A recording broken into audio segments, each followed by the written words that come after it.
Uma mãe cansada de seus filhos e seu marido traçou um plano para se livrar de todos eles, e para isso ela contou com a ajuda de sua filha predileta. Mas antes de irmos ao caso, eu já peço para que você deixe o like agora no início do vídeo para ajudar o meu conteúdo a chegar em mais pessoas. Também se inscreva no canal se não for inscrito e ative o sininho de notificação. E me siga também no Instagram para não perder as novidades aqui do canal. Agora vamos ao caso.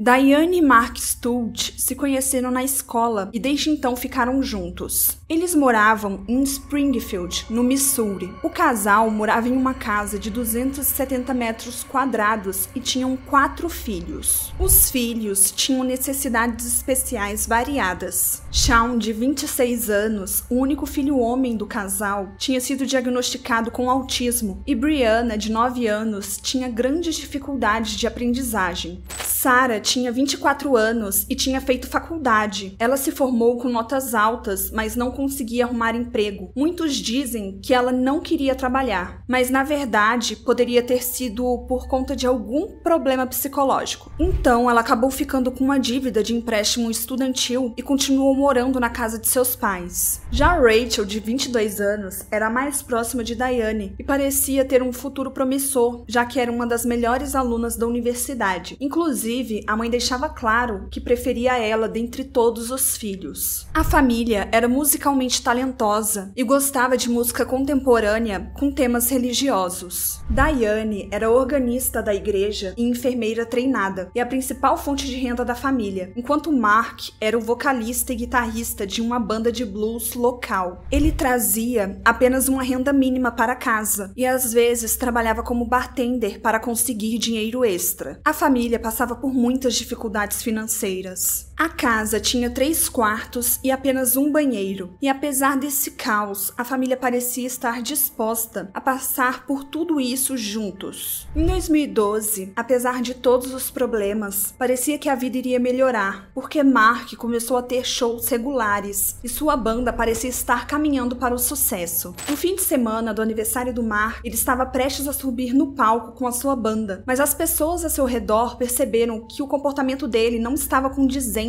com alguém que estava fazendo aniversário e ainda estava prestes a fazer um show com sua banda, que estava se tornando um sucesso. O baterista da banda disse que ele não estava bêbado, mas estava agindo como se estivesse, e que o tom da pele dele estava muito amarelado. Mesmo assim, Mark alegou que estava tudo bem e que iria cumprir com o compromisso do show, já que é isso que um adulto deveria fazer. A situação de saúde dele só piorou, e no domingo de Páscoa de 2012, ele foi encontrado morto em sua cama por sua esposa, que havia acabado de retornar da missa. Mark estava com 61 anos quando isso aconteceu. Diane alegou que Mark estava mal de saúde e que ele não estava fazendo nada para reverter esse quadro e que era natural que ele definhasse. E mesmo apresentando sangue em volta de sua boca, ninguém se importou em fazer uma autópsia para descobrir a causa da morte. Então, ele foi rapidamente cremado e suas cinzas foram espalhadas em um lago. Diane recebeu $20 mil do seguro de vida de seu marido, então ela se mudou com seus filhos para um bairro melhor em uma casa maior para terem mais conforto. E apenas 5 meses após a morte de Mark, foi a vez de Sean. Diane passou no quarto de seu filho por volta de 6h30 da manhã antes de ir para a igreja. Sean estava apresentando sintomas de gripe há mais de 3 semanas. Então Diane passou no seu quarto por volta de 6h30 da manhã antes de ir para a igreja. E quando ela voltou para casa, o seu filho não estava mais vivo. Ele foi encontrado caído no chão do quarto. Agora a mulher se preparava para encenar mais um luto. A justificativa dada por ela é que seu filho tinha um histórico de convulsões e por isso ele acabou morrendo. E dessa vez os médicos repararam no sangue em volta da boca e resolveram fazer uma autópsia, mas infelizmente foi constatado que ele morreu por doença pré-existente. E assim como aconteceu com seu pai, o seu corpo foi rapidamente cremado e as cinzas foram espalhadas. envenenadas. Mas a tragédia da família não para por aí. Em junho de 2013, Sarah foi levada às pressas para o hospital porque os seus rins haviam parado de funcionar. Além disso, seu pâncreas e alguns outros órgãos também estavam falhando e ela estava com uma hemorragia no cérebro. Diane já começou a fazer uma cena e foi até o Facebook mostrar o quanto ela estava sofrendo. Depois da morte do marido, do filho, e agora a filha estava internada entre a vida e a morte. Então ela foi pedir para que todos rezassem por Sarah. Finalmente, as pessoas começaram a achar estranho tudo aquilo que estava acontecendo com a família. O irmão de Mark, Michael Stout, também começou a desconfiar de Diane. Mas tudo só mudou depois que a polícia recebeu uma ligação anônima pedindo para que eles investigassem melhor a morte de Sean e de Mark e também descobrissem o que estava acabando com a saúde de Sarah. Um detetive resolveu investigar os casos e, ao analisar o caso de Mark e de Sean, ele notou algumas semelhanças. Sintomas de gripe, ambos morreram nos seus quartos, sangue em volta da boca e ambos haviam sido cremados com uma certa rapidez. Depois, ele visitou o hospital onde Sarah estava internada e foi conversar com os médicos. Eles alegaram que já haviam feito diversos exames na moça, mas não conseguiam chegar a uma causa. Então eles começaram a desconfiar de envenenamento. Então Diane foi chamada para a delegacia para um interrogatório. E lá o detetive reparou bem na maneira que ela estava se comportando. Cada um vive o luto de uma maneira. E Diane tinha perdido seu marido, seu filho e agora sua filha estava lutando para continuar viva. Mas ela estava ali na frente do detetive, conversando de uma maneira descontraída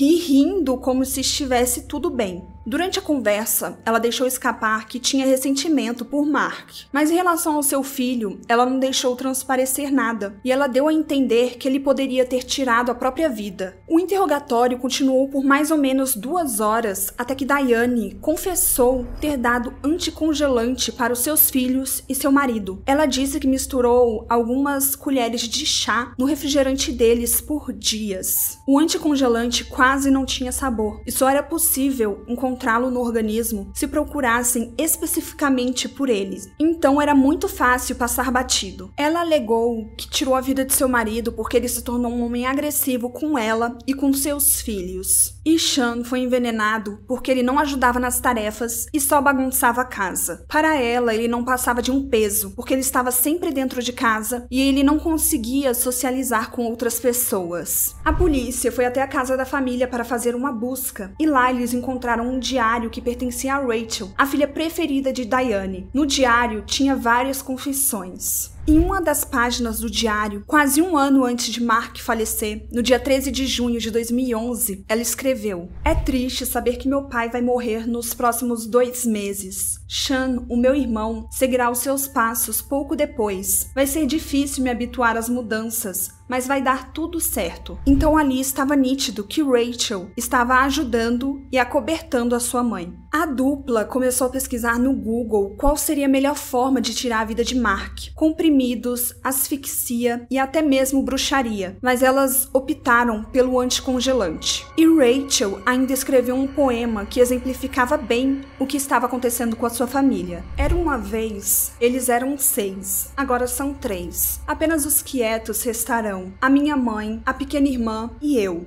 Rachel não havia concordado de início com a justificativa de sua mãe de tirar a vida de Sean. Para ela, o seu irmão deveria ter sido colocado em um tratamento adequado para o autismo. Mas mesmo não concordando, ela participou e ajudou a mãe. Quem fez a denúncia para a polícia foi o pastor Jeff Zip. Ele disse que o que lhe chamou a atenção foi o comportamento de Diane. Ela não demonstrava nenhuma preocupação verdadeira sobre tudo o que estava acontecendo com a sua família e não estava sofrendo nem um pouco, mesmo com uma filha em estado grave. Isso o fez suspeitar dela. Ainda no interrogatório, Diana disse que levou Sarah para o hospital porque não queria que ninguém mais morresse em sua casa. Sarah conseguiu sobreviver, mas ficou com várias sequelas nos órgãos e danos neurológicos. Além disso, teve que lidar com o fato de que sua própria mãe tentou tirar a sua vida, então isso mexeu com o psicológico dela. A próxima vítima das duas seria Brianna, a filha mais nova. Diane disse que não teria um motivo específico para isso, ela só não queria criar uma criança, então essa seria a melhor alternativa. Ainda durante a investigação, Michael Randall, irmão de Mark, revelou que não foi feito nenhum velório depois da morte de seu sobrinho e ainda disse que ele só ficou sabendo do que aconteceu depois que um outro parente descobriu. Na época em que a polícia começou a investigação, Diane estava preparando uma viagem de férias para a Flórida. Em maio de 2015, Rachel se declarou culpada das 2 acusações de homicídio em 2º grau e uma agressão em 1º grau e testemunhou contra a própria mãe. Sua mãe se declarou culpada de 2 acusações de homicídio em 1º grau. As 2 foram condenadas à prisão perpétua sem a possibilidade de liberdade condicional. Brianna foi colocada em um orfanato e mudou de nome, e atualmente não se sabe nada sobre ela. Sarah mantém um perfil no Facebook com informações sobre os homicídios. E durante o julgamento, ela teve a oportunidade de ler a seguinte declaração no tribunal: "Prefiro ser uma sobrevivente do que uma vítima. Perdoo minha mãe pelo que ela fez comigo, mas ela não apenas levou embora o meu pai e o meu irmão,